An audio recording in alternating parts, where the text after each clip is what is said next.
क्या हो अगर एक चोर को अचानक सुपर पावर्स मिल जाए तो वो लोगों को बचाएगा या अपनी तिकड़म लगाएगा। पिछले वीडियो में आप लोगों ने काफी प्यार दिखाया, इसलिए आज मैं आपके लिए एक और ऐसी ही धमाकेदार कहानी लेकर आया हूँ। ये कहानी शुरू होती है इटली के शहर रोम से। रोम की भीड़ भाड़ वाली सड़कों पर एक चोर जिसका नाम एंजो है। एंजो ने अभी अभी एक कीमती सोने की घड़ी चुराई है और पुलिस उसके पीछे हाथ धोकर पड़ी है। एंजो अपनी जान बचाने के लिए गलियों में भाग रहा है। वो एक पुराने से बंदरगाह यानी पोर्ट पर पहुंचकर छुप जाता है, लेकिन पुलिस वाले भी कम नहीं थे।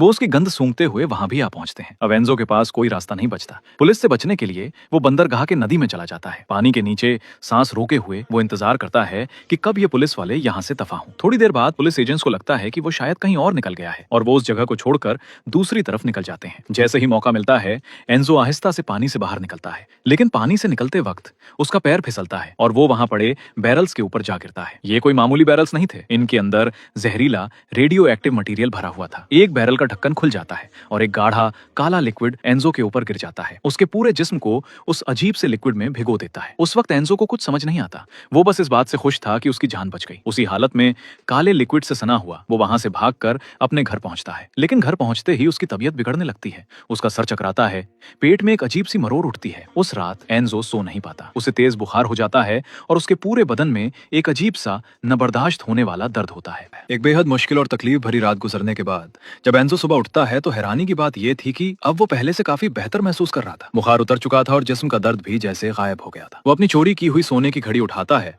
और एक आदमी से मिलने निकल पड़ता है जिसका नाम था सर्जियो। ये सर्जियो एक बड़े शातिर क्राइम बॉस फाबियो के लिए काम करता था, जिसे लोग सिगानो यानी द जिप्सी के नाम से जानते थे। जब एंजो सर्जियो को ढूंढ रहा था उसी वक्त सर्जियो अपने बॉस फाबियो यानी जिप्सी और उसके गैंग के साथ एक मीटिंग में बैठा था। इस गैंग में फाबियो का छोटा भाई विंसेंजो भी था। उनके पिता की मौत के बाद ये सारा क्रिमिनल बिजनेस फाबियो को विरासत में मिला था, लेकिन उसके अपने ही आदमी उसकी इज्जत नहीं करते थे और अक्सर उसके फैसलों पर सवाल उठाते थे। उसकी अथॉरिटी को हमेशा चैलेंज किया जाता था, जिससे वो अंदर ही अंदर घुटता रहता था। इस फ्रस्ट्रेशन को और बढ़ाने के लिए उसका एक आदमी एक नया मोबाइल फोन लेकर आता है। फाबियो ने साफ साफ एक काले रंग का फोन लाने को कहा था, लेकिन ये आदमी एक सफेद फोन ले आया था। इतनी सी बात पर फाबियो का पारा चढ़ जाता है। वो अपना सारा गुस्सा उस आदमी पर निकालना शुरू कर देता है। वो उसे उसी सफेद फोन से तब तक मारता रहता है जब तक उसकी जान नहीं निकल जाती। इससे पता चलता है कि जिप्सी कितना बेरहम और संकी है। मीटिंग खत्म होने के बाद सर्जियो बाहर आकर एंजो से मिलता है। एंजो उसे वो सोने की घड़ी दिखाता है और 100 यूरो के बदले में उसे बेच देता है। फिर वो एंजो को एक नए काम का ऑफर देता है और उसे अपने साथ अपने घर ले जाता है। सर्जियो के घर के अंदर वो काम का सामान लेने के लिए जाता है। कुछ ही पल बाद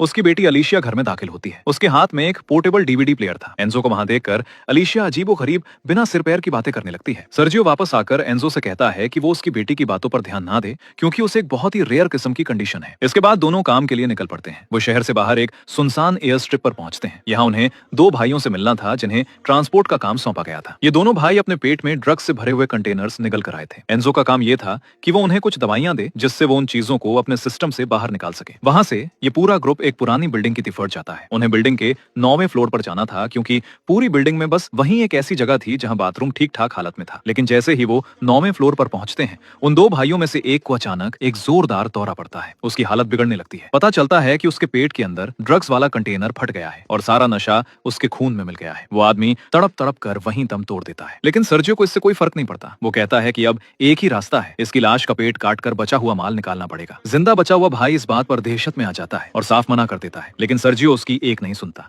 वो दवाई वाला ग्लास उसके हाथ में थमाता है और धमकी देता है कि या तो चुपचाप ये दवाई पी ले या अंजाम भुगतने के लिए तैयार हो जाए। जैसे ही सर्जियो उसे दवाई देकर एक फोन कॉल अटेंड करने के लिए मुड़ता है, मरे हुए आदमी का भाई आपे से बाहर हो जाता है। वो दवाई का ग्लास सर्जियो के चेहरे पर फेंक देता है और उसकी गन छीन लेता है। इससे पहले कि कोई कुछ समझ पाता वो सर्जियो पर गोली चला देता है। अपने आखिरी लम्हों में घायल सर्जियो उस आदमी का सर पकड़कर एक पिलर से जोर जोर से टकराता है, लेकिन मरने से ठीक पहले वो भाई अपनी गन से एंजो पर भी एक गोली चला देता है। गोली का इंपैक्ट इतना जोरदार था कि एंजो अपना बैलेंस खो बैठता है और 9वें फ्लोर की खिड़की से बाहर हवा में गिर जाता है। इतनी ऊंचाई से गिरने का मतलब था कि सीधा मौत। लेकिन ऐसा लगता है कि एंजो की कहानी यहीं खत्म हो गई, लेकिन फिल्म यहाँ एक ऐसा मोड़ लेती है जो सबके होश उड़ा देता है। कुछ ही मिनट बाद नीचे जमीन पर पड़ा एंजो अपनी आंखें खोलता है, जैसे कुछ हुआ ही ना हो। उसके जिस्म पर कुछ खरोंचे थी, लेकिन वो जिंदा था। वो खुद हैरान और डरा हुआ था। वो वहां से उठता है और सीधा अपने अपार्टमेंट की तरफ भागता है, लेकिन जैसे ही वो अपने अपार्टमेंट के पास पहुंचता है वो देखता है कि अलीशिया, सर्जियो की बेटी, कॉरिडोर में उसका इंतजार कर रही थी। वो एंजो से पूछती है कि उसका बाप कहाँ है। एंजो उसे इग्नोर कर देता है और कहता है कि उसे इस बारे में कुछ नहीं पता। वो जल्दी से अपने घर के अंदर घुस जाता है। अंदर आकर वो अपने कंधे को देखता है जहां उसे गोली लगी थी। घाव अभी भी था, लेकिन हैरानी की बात यह थी कि उसे बिल्कुल भी दर्द महसूस नहीं हो रहा था। वो इस सबसे बहुत कंफ्यूज था। वो लिविंग रूम में जाता है, लेकिन बाहर अलीशिया लगातार दरवाजा पीट रही थी और चिल्ला रही थी, मेरा बाप कहाँ है। एंजो का धैर्य अब जवाब दे रहा था। गुस्से में आकर वो अलीशिया को चुप रहने के लिए चिल्लाता है और जोर से दरवाजे पर एक मुक्का मारता है, लेकिन अगले ही पल उसकी आंखें फटी की फटी रह जाती हैं। उसका मुक्का इतना ताकतवर था कि उसका हाथ लकड़ी के दरवाजे को तोड़ता हुआ आर पार हो गया था। दरवाजे के दूसरी तरफ खड़ी अलीशिया ये देखकर बुरी तरह से डर जाती है और वहां से भाग जाती है। लेकिन एंजो अपनी इस नई अनबिलीवेबल ताकत को देखकर हैरान था। उसे यकीन नहीं हो रहा था। अपनी इस नई शक्ति को टेस्ट करने के लिए वो एक भारी अलमारी को धक्का देता है, जिसे हिलाने में पहले कई लोगों की जरूरत पड़ती। उसे एंजो ने एक हाथ से ऐसे सरका दिया जैसे वो गत्ते का बना हो। फिर उसकी नजर हीटर के मेटल पाइप पर पड़ती है। वो उसे पकड़ता है और उसे ऐसे मोड़ देता है जैसे वो कागज का बना हो। इस सुपर स्ट्रेंथ ने एंजो के दिमाग में एक नया आइडिया डाल दिया। एक चोर का दिमाग हमेशा चोरी के बारे में ही सोचता है। उसने फैसला किया कि वो अपनी इस ताकत को और टेस्ट करेगा, लेकिन इस बार एक एटीएम मशीन पर। उसने अपने चेहरे को एक मास्क और हुडी से ढका, एक एटीएम बूथ पर गया और बिना किसी औजार के अपने हाथों से पूरी की पूरी एटीएम मशीन को दीवार से उखाड़ लिया। वो उस भारी मशीन को ऐसे उठाकर अपने घर ले आया जैसे वो कोई सूटकेस हो। घर आकर उसने मशीन को तोड़ा और उसके अंदर का सारा पैसा निकाल लिया। अगले दिन वो उन पैसों में से कुछ इस्तेमाल करके अपने लिए दवाइयां खरीदता है। जब वो अपने कंधे से पट्टी हटाता है तो वो एक और चमत्कार देखता है। उसकी गोली का घाव पूरी तरह से ठीक हो चुका था। वहां एक निशान तक नहीं था। एक तरफ जहां एंजो अपनी नई शक्तियों को समझने की कोशिश कर रहा था, वहीं दूसरी तरफ जिप्सी को खबर मिलती है कि सर्जियो मारा गया है और ड्रग्स की शिपमेंट गायब हो गई है। जिप्सी गुस्से से आग बबूला हो जाता है। वो माल की तलाश में सीधा सर्जियो के घर पहुंचता है। वहां उसे सिर्फ अलीशिया मिलती है। वो उसे सख्ती से पूछताछ करना शुरू कर देता है, लेकिन अलीशिया को कोई अंदाजा नहीं था कि उसका बाप कहां है या किस माल की बात हो रही है। जिप्सी और उसके आदमी उस पर दबाव बनाते रहते हैं। उनका शोर शराबा सुनकर एंजो अपने घर से बाहर निकलता है, ये देखने के लिए कि क्या हो रहा है। वो देखता है कि अलीशिया खतरे में है। पहले तो वो अनजान बनने का नाटक करता है और वापस जाने लगता है। वो किसी झंझट में नहीं पड़ना चाहता था, लेकिन अंदर जिप्सी के आदमी पूरा अपार्टमेंट उलट पुलट कर रहे थे। तभी उनमें से एक हेंचमैन अलीशिया के उस प्यारे पोर्टेबल डीवीडी प्लेयर को उठा लेता है। अलीशिया जैसे एकदम से बदल जाते हैं। ये देखकर वो आदमी तिलमिला जाता है। गुस्से में वो अलीशिया को पकड़ लेता है और एक बड़ा सा चाकू उठाकर उसे मारने ही वाला होता है कि अचानक एक अनजान शख्स घर की खिड़की तोड़ता हुआ अंदर आ कूदता है। उसने अपने चेहरे पर वही मास्क और हुडी पहनी हुई थी। ये एंजो था। वो आते ही उन गैंगस्टर्स पर टूट पड़ता है। गैंगस्टर्स उस पर हमला करने की कोशिश करते हैं, लेकिन उनके मुक्के और लातें एंजो पर बेअसर थे। अपने आदमियों को इतनी आसानी से पीटते हुए देखकर जिप्सी फौरन अलीशिया को पकड़ लेता है और उस मास्क वाले आदमी को धमकी देता है कि अगर उसने उन्हें जाने नहीं दिया तो वो लड़की को खत्म कर देगा। मजबूरन एंजो को पीछे हटना पड़ता है। सारे गैंगस्टर्स वहां से निकलने लगते हैं, लेकिन अलीशिया हिम्मत नहीं हारती। वो जिप्सी को एक जोरदार लात मारती है जिससे वो जमीन पर गिर जाता है और वहां से भाग जाता है। अलीशिया उसकी तरफ देखती है। उसकी आंखों में डर नहीं बल्कि एक अजीब सी चमक थी। वो उसे हिरोशी शिबा समझ लेती है, जो उसके फेवरेट एनीमे जीग रोबोट का हीरो था। एंजो जानता था कि अब अलीशिया को यहाँ अकेला छोड़ना बिल्कुल भी अकलमंदी नहीं है। जिप्सी उसकी असली पहचान नहीं जानता था, इसलिए एंजो का अपार्टमेंट सबसे सुरक्षित जगह थी। वो अलीशिया को अपने साथ अपने घर ले जाता है। इसके बाद वो अलीशिया को सोने के लिए कहता है और खुद सोफे पर लेट जाता है, ये सोचते हुए कि अब आगे क्या करना है। अगली सुबह वो अलीशिया से बात करता है और पूछता है कि क्या उसके पास कोई ऐसी जगह है जहां वो कुछ दिन रह सके। अलीशिया को एक हॉस्पिटल याद आता है जहां उसका बाप उसे अक्सर ले जाया करता था। एंजो उसे समझाता है कि वो वहां चली जाए जब तक वो सर्जियो के बारे में कुछ पता लगाता है। लड़की मान जाती है। एंजो अलीशिया को हॉस्पिटल छोड़ आता है। उसे इस बात का बिल्कुल अंदाजा नहीं था कि दूसरी तरफ जिप्सी उस मास्क वाले आदमी के बारे में जानकारी इकट्ठा कर रहा था जिसने उस पर हमला किया था। अपनी इन्वेस्टिगेशन के दौरान जिप्सी को इंटरनेट पर एक वायरल वीडियो मिलता है। ये वीडियो उसी रात का था जब एंजो ने एटीएम मशीन उखाड़ी थी। वीडियो में वही मास्क पहना हुआ आदमी दिखाई दे रहा था। जिप्सी अपने आदमियों को उसे ढूंढने का आदेश देता है, लेकिन उससे पहले उन्हें सर्जियो की वजह से खोई हुई शिपमेंट की समस्या को हल करना था। माल गायब था और जिप्सी को उसे जल्द से जल्द ढूंढना था, क्योंकि खरीदार एक और खतरनाक क्राइम बॉस जिसका नाम नूजिया था अब उसके पीछे पड़ने वाली थी। ग्रुप अपनी बेस पर वापस लौटता है, लेकिन वहां उनका स्वागत करने के लिए नूजिया के आदमी पहले से ही मौजूद थे। जिप्सी समझ जाता है कि स्थिति उसके सोचने से कहीं ज्यादा गंभीर है। वो नूजिया के आदमियों को बताता है कि माल खो गया है, लेकिन वो वादा करता है कि वो जल्द ही सारे पैसे लौटा देगा। सच तो ये था कि जिप्सी के पास इतना पैसा था ही नहीं। उसे जल्द से जल्द पैसों का इंतजाम करने के लिए कोई प्लान सोचना था। उसके दिमाग में एक आर्मर्ड ट्रक यानी कैश ले जाने वाली गाड़ी को लूटने का प्लान आता है। वो अपने आदमियों को हथियार और सामान तैयार करने का हुक्म देता है। अब वापस आते हैं एंजो के अपार्टमेंट पर। अलीशिया को हॉस्पिटल छोड़ने के बाद वो आकर टीवी ऑन करता है, लेकिन टीवी पे अलीशिया का वही एनिमे जीग रोबोट चल रहा था जो उसके डीवीडी प्लेयर में लगा हुआ था। ना चाहते हुए भी एंजो वो एनिमेशन देखने लगता है और उसे वो पसंद आने लगता है। वो फैसला करता है कि वो इन एपिसोड्स को बेहतर क्वालिटी में देखने के लिए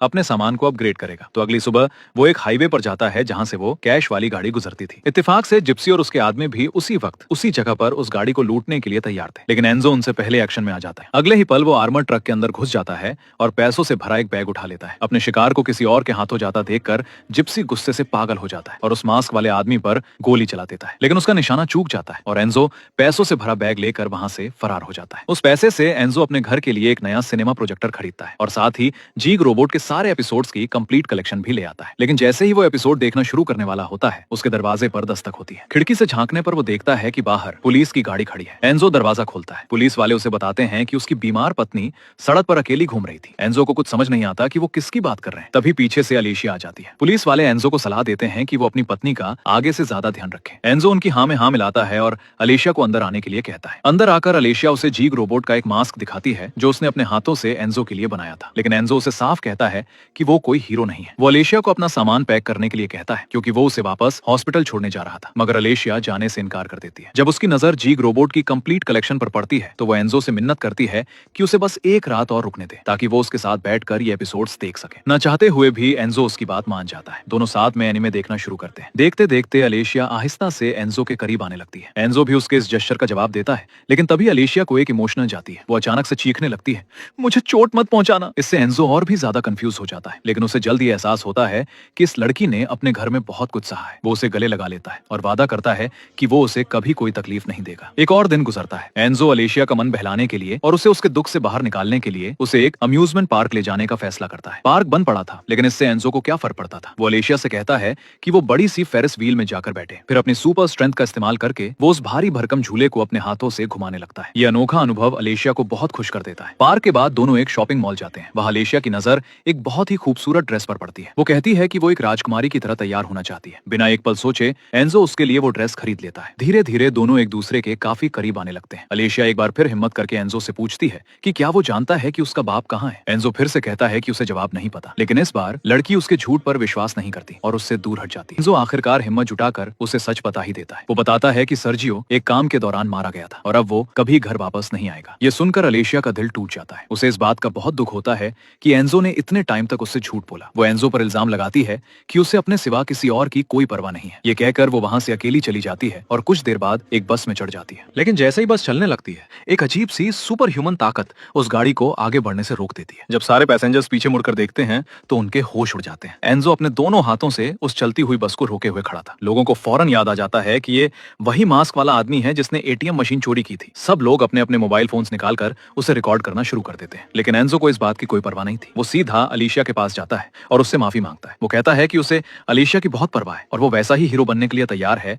जैसा वो उसे पसंद करती है। अलीशिया उसकी माफी कबूल कर लेती है। एंजो उसे अपनी गोद में उठाकर बस से बाहर ले आता है और वादा करता है कि वो उसे उस जगह ले जाएगा जहां उसका बाप है। कुछ देर बाद दोनों शहर के मुर्दा घर पहुंचते हैं। वहां वो सर्जियो की लाश को देखते हैं और अलीशिया अपने पिता को आखिरी बार अलविदा कहती है। इसके बाद दोनों वापस अपार्टमेंट लौटने का फैसला करते हैं, लेकिन एंजो अब जानता था कि उसकी असली पहचान सबके सामने आ चुकी है। उन्हें अब यहाँ से बहुत दूर भागना होगा। उसी दौरान जिप्सी अपनी बेस पर वापस आता है। उस मास्क वाले आदमी से बार बार हार कर वो बेहद जलील महसूस कर रहा था। इससे भी बुरा तब होता है जब उसका छोटा भाई विंसेंजो से कहता है कि वो अब उसके बेकार के प्लान से थक चुका है और अब से गैंग को वो लीड करेगा। ये सुनकर जिप्सी को बहुत गुस्सा आता है, लेकिन वो बाहर से शांत रहने का नाटक करता है और उसके फैसले को मान लेता है। विंसेंजो कहता है कि वो ग्रुप को एक और डकैती के लिए इकट्ठा करेगा, लेकिन जैसे ही विंसेंजो वहां से जाता है, जिप्सी अपने आदमियों को अपने गार्ड डॉग्स, जो कि खतरनाक कुत्ते थे, को छोड़ने का इशारा करता है। वो कुत्ते सीधा विंसेंजो पर हमला कर देते हैं और उसे चीर फाड़ कर मार डालते हैं। अपने ही भाई को खत्म करने के बाद भी जिप्सी की समस्याएं कम नहीं हुई थी। उसे अभी भी नूजिया को देने के लिए पैसों का इंतजाम करना था। वो अपने कॉन्टैक्ट मार्सेलोन से उधार मांगने जाता है। कुछ ही मिनट में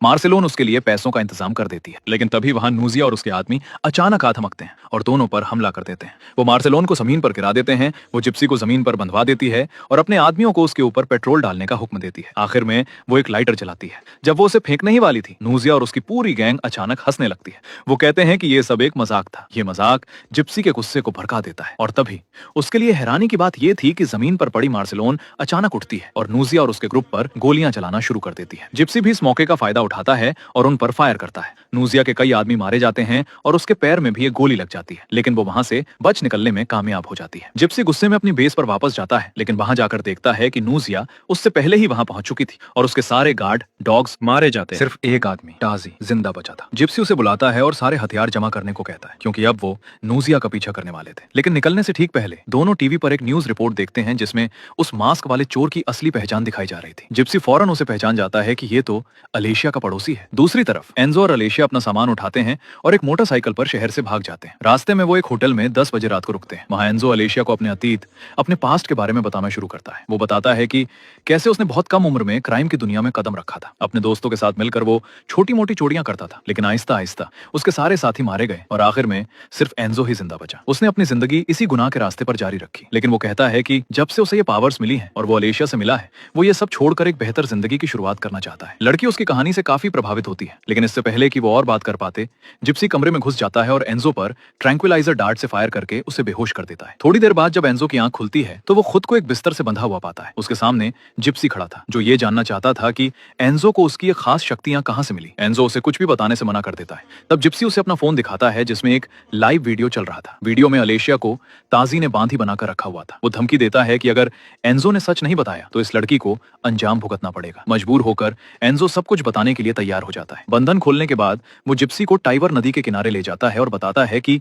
कैसे वो उन बैरल्स के अंदर एक अजीब से सब्सटेंस के कांटेक्ट में आया था। जिप्सी उसे हुक्म देता है कि वो पानी में जाकर वो बैरल्स निकाले। उसी वक्त वैन के अंदर अलेशिया ताजी से कहती है कि उसे बाथरूम जाना है। ताजी कहता है कि वो ऐसा नहीं कर सकता, लेकिन जैसे ही ताजी का ध्यान भटकता है, लड़की अपनी ड्रेस से एक बुनाई वाली सुई निकालती है और उसे ताजी की गर्दन में घोंप देती है। ताजी कुछ करने की कोशिश करता है, लेकिन सुई एक नाजुक जगह पर लगी थी। वो तड़प कर वहीं जमीन पर गिर जाता है और मर जाता है। वैन के बाहर जब एंजो बैरल्स निकाल रहा होता है, जिप्सी अपने अडेप्टेशन ताजी को आवाज लगाता है, लेकिन कोई जवाब नहीं आता और तभी मामला और भी बिगड़ जाता है। एक गाड़ी तेजी से उस बंदरगाह की तरफ आती है। उसमें से नूजिया और उसके कई आदमी उतरते हैं, जिनके हाथों में खतरनाक हथियार थे। वो सीधा जिप्सी की तरफ बढ़ते हैं। जिप्सी घबरा जाता है और अपनी गन निकाल लेता है। ठीक उसी वक्त अलीशिया वैन से बाहर निकलती है और एंजो की तरफ भागती है। जिप्सी इस मौके का फायदा उठाकर अलीशिया को पकड़ लेता है, लेकिन नूजिया अपने आदमियों को जिप्सी को खत्म करने का ऑर्डर देती है।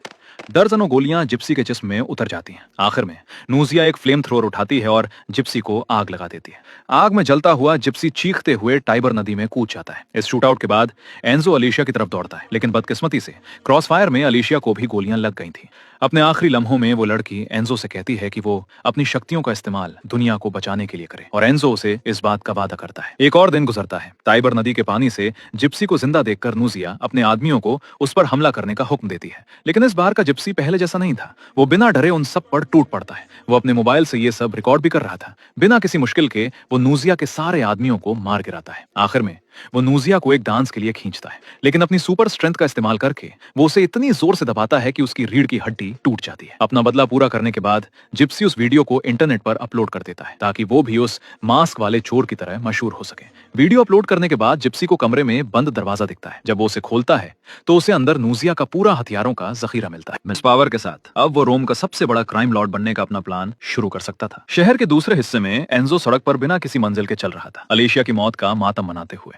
अचानक एक पुलिस की गाड़ी उसके पास से गुजरती है। एजेंट्स फौरन उस मास्क वाले चोर को पहचान लेते हैं और उसे अरेस्ट करने का फैसला करते हैं। लेकिन तभी एक और हादसा होता है। एक औरत अपनी बेटी के साथ कार चला रही थी। एक पल के लिए उसका ध्यान भटकता है और उसकी कार पुलिस की गाड़ी से टकराकर पलट जाती है। पुलिस वाले जल्दी से उस औरत को तो बचा लेते हैं, लेकिन उसकी बेटी अंदर फंस जाती है और गाड़ी में आग लगने लगती है। अलेशिया को दिए हुए वादे को याद करते हुए एंजो उसे बचाने के लिए आगे बढ़ता है। अपनी ताकत का इस्तेमाल करके वो गाड़ी का पिछला हिस्सा उखाड़ फेंकता है और गाड़ी एक्सप्लोड होने से कुछ सेकंड पहले ही लड़की को बाहर खींच लेता है। माँ अपनी बेटी को सही सलामत देखकर राहत की सांस लेती है और शुक्रिया के तौर पर एंजो को गले लगा लेती है। लेकिन जैसे ही एंजो सड़क पर आगे बढ़ता है, उसकी नजर एक टीवी पर पड़ती है, जिसमें जिप्सी का वो इंटरनेट पर पोस्ट किया हुआ वीडियो चल रहा था। एंजो को समझ आ जाता है कि जिप्सी न सिर्फ जिंदा है, बल्कि टाइबर नदी की वजह से उसे भी वही शक्तियां मिल गई हैं। इससे भी बुरा ये था कि वो विलन कह रहा था कि उसने पूरे रोम के लिए एक और भी बड़ा शॉक प्लान किया है। उसने बताया कि उसने शहर के फुटबॉल स्टेडियम में एक छोटा सा एक्सप्लोसिव गिफ्ट रखा है। उसे रोकने के लिए एंजो सड़क पर एक आदमी से उसकी मोटरसाइकिल उधार मांगता है और पूरी रफ्तार से स्टेडियम की तरफ निकल पड़ता है। वहां पहुंचकर वो जिप्सी को ढूंढ लेता है और उस पर हमला कर देता है। लेकिन अब जिप्सी भी उसकी ताकत का सामना कर सकता था। दोनों के बीच एक भयानक लड़ाई शुरू हो जाती है। दोनों एक दूसरे पर जोरदार मुक्के बरसाते हैं। ताकत और रफ्तार दोनों में वो एक दूसरे के बराबर थे। लड़ाई के बीच जिप्सी के हाथ से एक पुराना सा मोबाइल फोन गिर जाता है, जो बम का डेटोनेटर था। मौका देखते ही विलन वो फोन उठाता है और वहां से भाग जाता है। एंजो उसके पीछे स्टेडियम के स्टैंड्स यानी जहां दर्शक बैठते हैं वहां तक जाता है। जैसे ही वो उसे पकड़ता है, दोनों फिर से भिड़ जाते हैं। वो एंजो को धक्का देकर दर्शकों के बीच गिरा देता है। इसके बाद जिप्सी स्टेडियम से नीचे कूद जाता है। नीचे उसे कई पुलिस वाले घेर लेते हैं, लेकिन वो आसानी से उन सब से छुटकारा पा लेता है। फिर वो एक एम्बुलेंस की तरफ भागता है और वहां जाकर बम के मैकेनिज्म को मैनुअली एक्टिवेट कर देता है। बम अब 5 मिनट में फटने वाला था। एंजो उसे ढूंढ लेता है, लेकिन बम अब एक्टिवेट हो चुका था। इसलिए एंजो एम्बुलेंस को वहां से दूर ले जाने लगता है, लेकिन रास्ते में उसे पुलिस का एक ब्लॉकेड रोक लेता है। पुलिस वाले उसे गाड़ी से बाहर निकलने के लिए कहते हैं। इस कश्मकश के बीच एंजो एम्बुलेंस से बाहर निकलता है, गाड़ी को ब्लॉकेड की तरफ धक्का दे देता है और बम को अपने हाथों में उठाकर पुलिस वालों से दूर भागने लगता है। जब एक्सप्लोजन में कुछ ही सेकंड बचे थे, एंजो एक पुल पर पहुंचता है और